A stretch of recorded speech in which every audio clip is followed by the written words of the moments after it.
Mesdames et messieurs, bonjour. Aujourd'hui, c'est un homme au savoir encyclopédique que je reçois, un homme qui sort de l'ordinaire, peu commun et à tous les titres.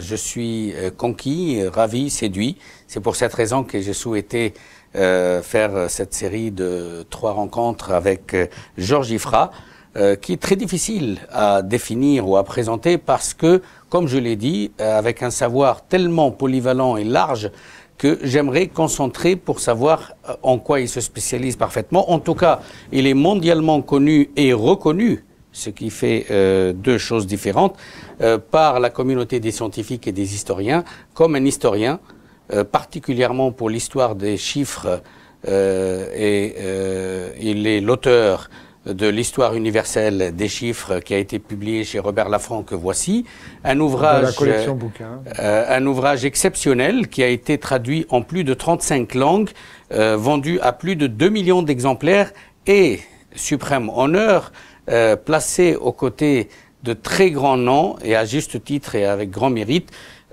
comme étant un des 100 ouvrages qui ont marqué le XXe siècle, classé par une institution américaine qui s'appelle The American Scientist. Donc je reçois aujourd'hui Georges Ifra, un petit Marocain né à Marrakech, qui se définit lui-même comme un homme universel, puisqu'il se définit comme un arabe berbère européen, un arabe de confession juive, qui a en lui-même d'ailleurs toutes ses qualités, puisque quand on discute avec l'homme avant de discuter avec le scientifique, on retrouve cette touche marocaine et je dirais même marrakchienne ou marrakchi, plus précisément, avec ses légères notes d'humour et sa vivacité d'esprit. Georges Ifra, mathématicien, écrivain, philosophe, créateur d'événements et que sais-je d'autres talents, mais je voudrais qu'on parte immédiatement au début de Georges Ifra. Georges Ifra, bonjour et bienvenue sur le plateau d'Oma TV. Bonjour. Est-ce qu'on peut savoir un peu plus sur Georges Ifra et éclairer nos téléspectateurs pour savoir comment on devient un homme passionné par les chiffres, passionné par les mathématiques, alors qu'on a été cancre et on était le dernier de la classe, bulletin attestant que vous m'avez transmis. Tout à fait. Donc, est-ce qu'on peut savoir? Alors, écoutez, j'étais complètement nul en mathématiques. J'ai eu comme expression, comme écriture dans les livrets scolaires, d'ailleurs, vous le voyez en ce moment, marqué toujours nul, désespérément nul, lamentable, etc. Et j'étais 34e ex aequo sur 35 avec une note lamentable.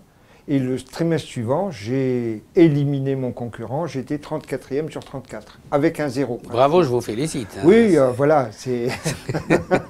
Et il n'y avait aucun espoir pour moi. À tel point que la professeure de mathématiques de l'époque m'avait dit « Ifra, tu devrais faire du classique, apprendre le latin et le grec, t'es pas fait pour les mathématiques, tu feras jamais rien. » Ce qui est extraordinaire, c'est que j'ai rencontré un copain de Marrakech, un type qui s'appelait Abdeltif, c'était un musulman. Un musulman. Et qui était très fort en mathématiques. Et qui me montre des jeux, des cartes, où il y a tout un tas de chiffres. Il me dit, écoute, devine un nombre.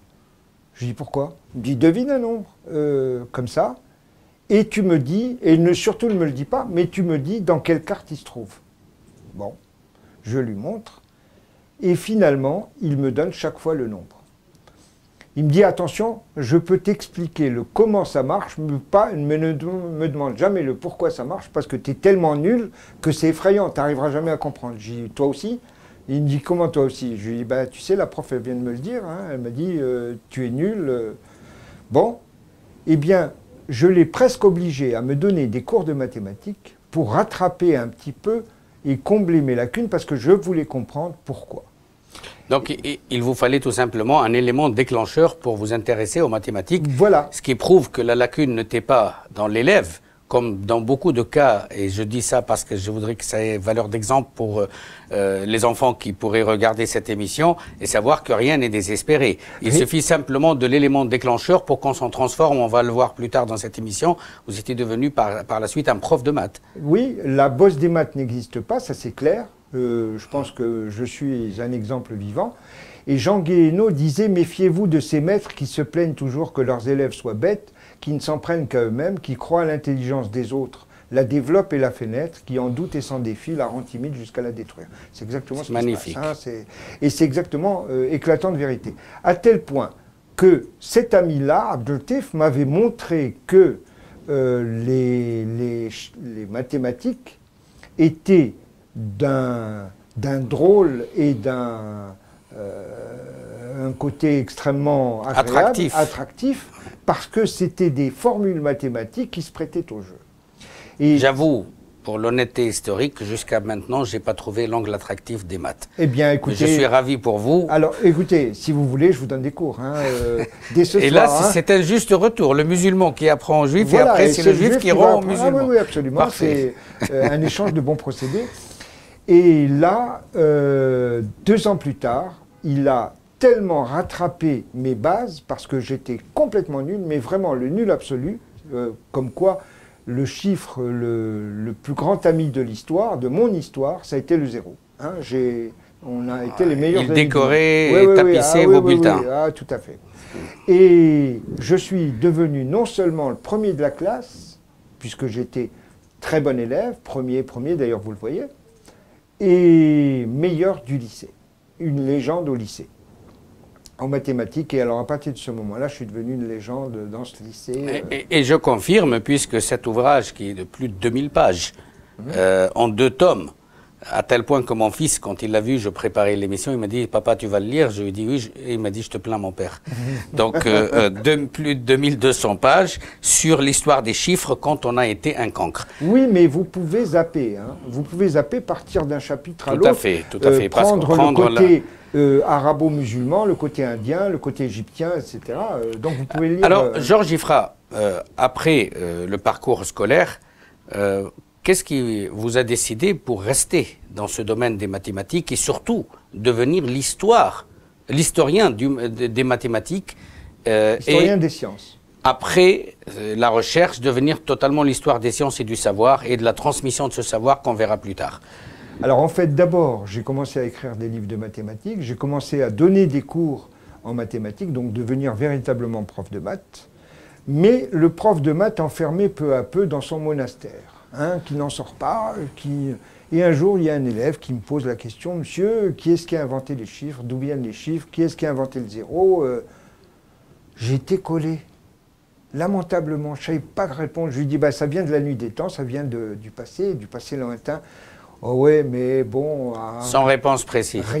Rien du tout. Et il m'a tellement collé qu'il m'a déstabilisé, et j'ai décidé de ne plus assurer l'enseignement des mathématiques et d'aller à la recherche des chiffres pour voir et j'ai fait un tour du monde.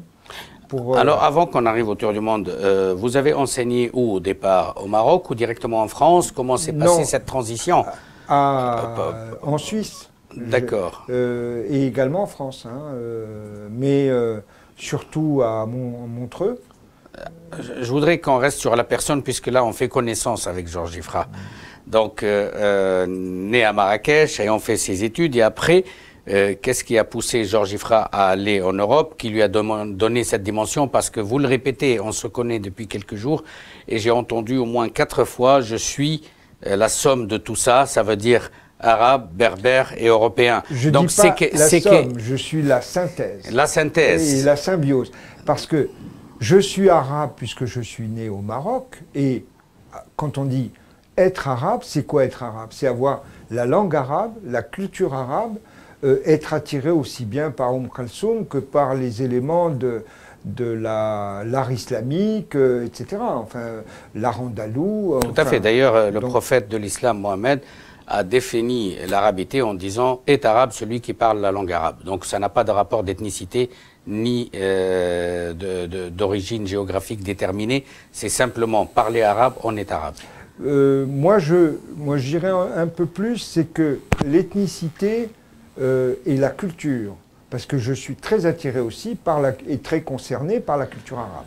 Mais je suis juif et donc j'ai appris l'hébreu, bien sûr, l'arabe d'un côté, mais aussi l'hébreu. Juif de confession et de culture. Oui, et de culture, absolument, et ce qui m'a permis un petit peu d'être imprégné d'humanisme, d'universalisme et de tolérance. Mais en étant né dans un pays comme le Maroc, la tolérance, ça faisait partie du paysage déjà.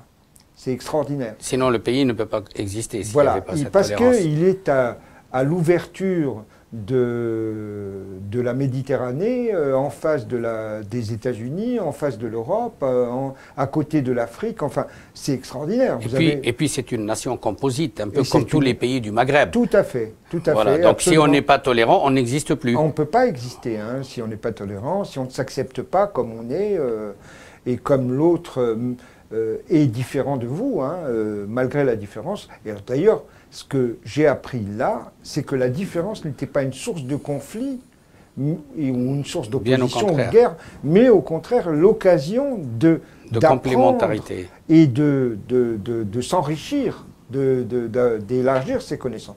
Mais j'étais également, par mon père, d'origine berbère, donc cette liberté, et andalou la par Maziran. Al-Maziran, voilà, absolument, un mazir. Fketarom, donc est-ce que tu veux du pain, voilà, en arabe, ça je connaissais un peu. Moi je sais vous dire simplement Thanmirth, merci pour ces explications. Et pour terminer, je suis aussi occidental, puisque je me suis imprégné de ce qu'est la véritable laïcité, pas celle des intégristes laïcs, laïcards, qui tape systématiquement sur ce qui n'est pas laïque, c'est-à-dire ce qui est religieux. Pour moi, à partir du moment où une religion est respectable, musulmane, chrétienne, juive, bouddhiste, etc. On est pris par le temps. Quelle est, pour la période, je vais vous traiter comme un peintre avec sa période Marrakchi, sa période suisse, la Clément ou autre. Quelle est l'anecdote qu'on pourrait retenir au-delà de cette curiosité ravivée pour les maths qui a fait de vous un mathématicien et un prof de mathématiques? Y a-t-il une autre anecdote qui vous a marqué votre enfance au Maroc avant de passer en Europe? Il y a une anecdote récente, relativement récente. Oui.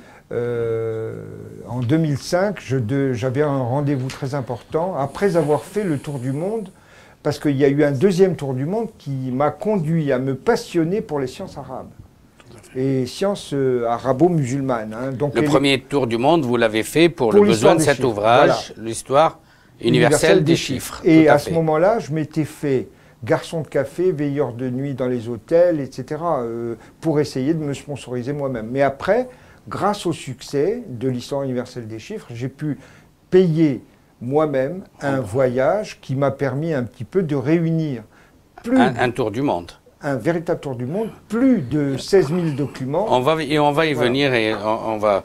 Donc, vous arrivez en Europe, quel a été l'apport dans votre curiosité intellectuelle de votre passage à l'Europe, de l'autre rive de la Méditerranée?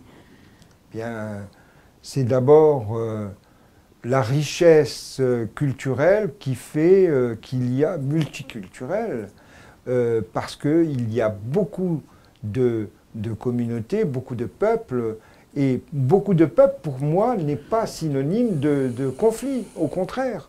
C'est un enrichissement, c'est extraordinaire quand vous rencontrez des musulmans, quand vous rencontrez des juifs, quand vous rencontrez des chrétiens, quand vous rencontrez des Européens ou des Asiatiques, vous apprenez de chacun quelque chose. Et c'est ce qui m'a beaucoup enrichi. Au lieu de me sentir dépaysé et déraciné, je me suis senti intégré à tout le monde. Mais à une condition, c'est de jamais me désintégrer par rapport à mes traditions et mes sources. Est-ce que vous auriez pu écrire cet ouvrage ou préparer le prochain ouvrage dont on va parler sur l'apport de la civilisation arabo-musulmane, des scientifiques, surtout des savants arabo-musulmans au patrimoine de l'humanité si vous n'aviez pas eu la maîtrise et la connaissance, du moins, de la langue arabe. Comment voulez-vous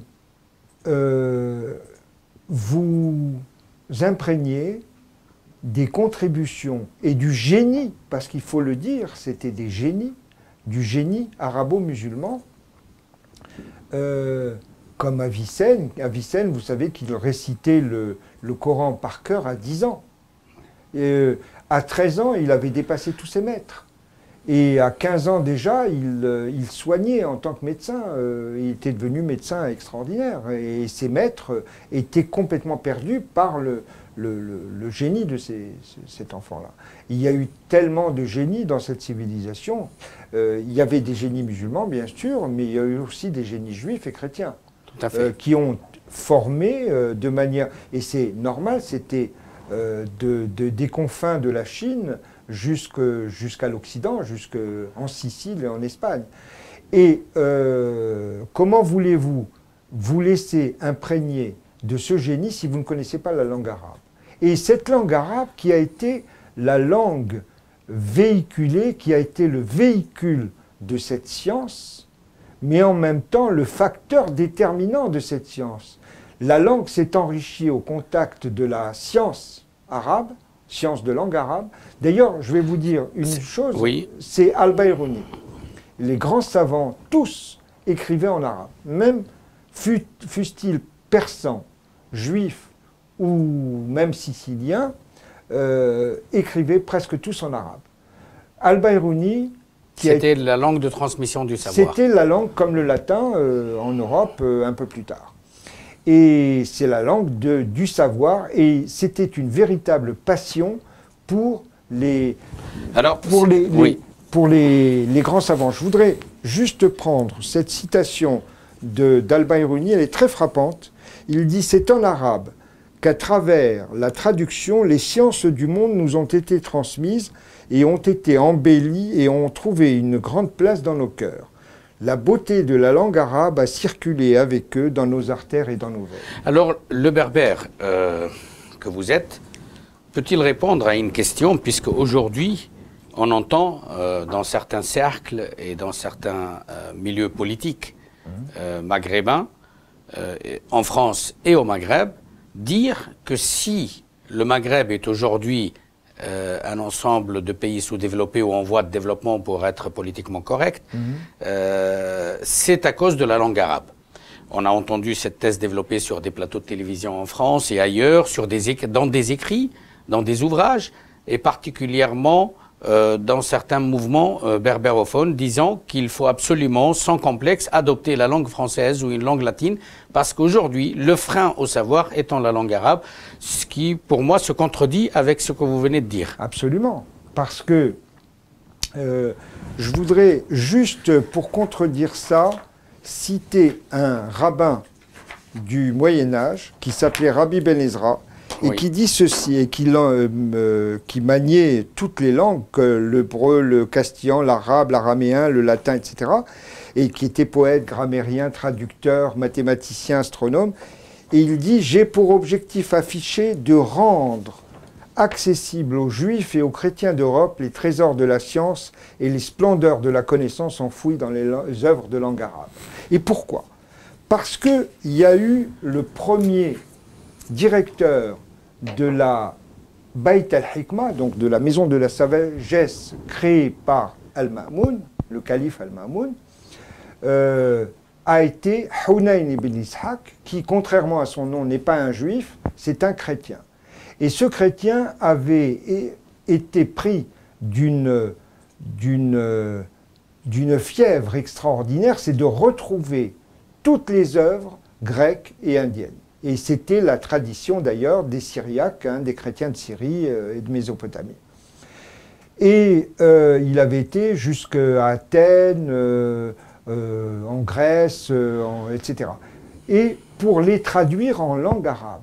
Et il a été confronté à un problème crucial, c'est comment rendre les œuvres mathématiques, astronomiques ou médicales ou chirurgicales des Grecs en langue arabe. Alors il a commencé d'abord par l'araméen, le syriaque, et ensuite, quand l'arabe s'est imposé comme langue de la région, il a été obligé de faire de la lexicographie, puisqu'il a été soit prendre les termes d'origine grecque ou d'origine indienne et les transposer en langue arabe et leur donner toutes les déclinaisons de la langue arabe, soit reprendre de vieux termes de la langue arabe et leur redonner vie pour leur redonner un sens avec toutes les inflexions de la langue arabe. Et à partir de ce moment-là, grâce à cette œuvre-là, la langue arabe est devenue une langue scientifique extraordinaire avec une précision, et pas seulement une langue poétique ou littéraire, mais aussi comme une langue on essaie de nous le marketer aujourd'hui, pour utiliser un terme moderne, que la langue arabe, c'est une langue lyrique, qui n'est pas une langue scientifique, qui est une langue de poésie ou une langue morte. C'est complètement faux. Quand vous cherchez une précision, je pense qu'on a eu tort quand même, je pense que les dirigeants de certains pays, notamment arabes, ont eu le tort au XXe siècle de ne pas préconiser l'usage de la langue arabe. Je donne un seul exemple, hein, le mot ordinateur, qui est un excellent mot en langue française, mais qui est un très mauvais mot en langue anglaise. Computer. Computer qui se rattache au calcul. Au calcul et qui a été traduit de Hassoub en arabe. Hassoub en arabe. Oui. Et Hassoub, on aurait très bien pu trouver, grâce à la puissance de la langue arabe, grâce à la grande précision, des termes parfaitement adaptés, un peu comme ordinateur en français. Comme disait le poète égyptien Hafez Ibrahim, en parlant de la langue arabe, أنا الدر في أحشائه أنا البحر في أحشائه الدر كامن فهل عجزت مصطلحاتي عن ألفاظ وكلمات. Ça veut dire que je suis l'océan avec tout ce qu'il contient comme perles. Est-ce que je suis incapable de trouver des noms pour désigner une science ou une médecine? Absolument, et ça c'est un aspect qui est totalement méconnu de la langue arabe. Et j'ai participé en 2007 à l'UNESCO sous l'égide du prince héritier d'Arabie Saoudite pour écrire un livre sur la langue arabe qui est le grand véhicule et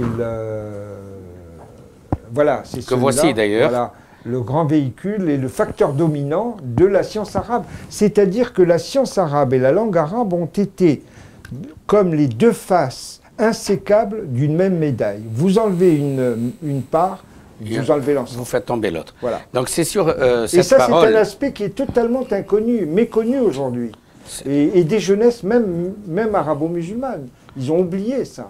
Sur cette parole, on finit cette première partie de la rencontre avec Georges Giffra. On reprendra à la prochaine émission.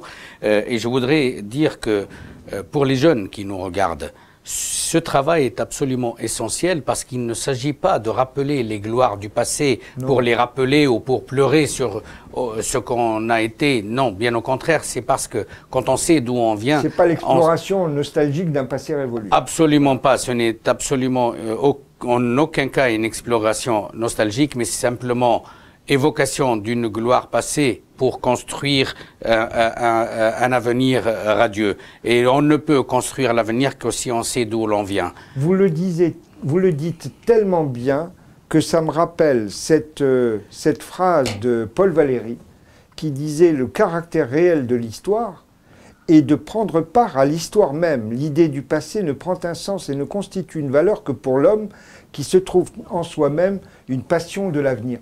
Et un peuple sans mémoire est un peuple sans avenir. » Et comme vous venez de l'entendre, voilà ce qui peut rapprocher réellement toutes les communautés de la société et de la composante de la nation française. C'est par le savoir, se connaître. Par la culture. Ce n'est plus s'ignorer. Donc l'ennemi commun à tous, c'est l'ignorance. Et c'est pour cette raison qu'on essaye une toute petite contribution de présenter. Et on va démarrer tout de suite dans la prochaine émission pour savoir cet apport qui lutte contre l'ignorance. Merci à toutes et à tous et à la prochaine.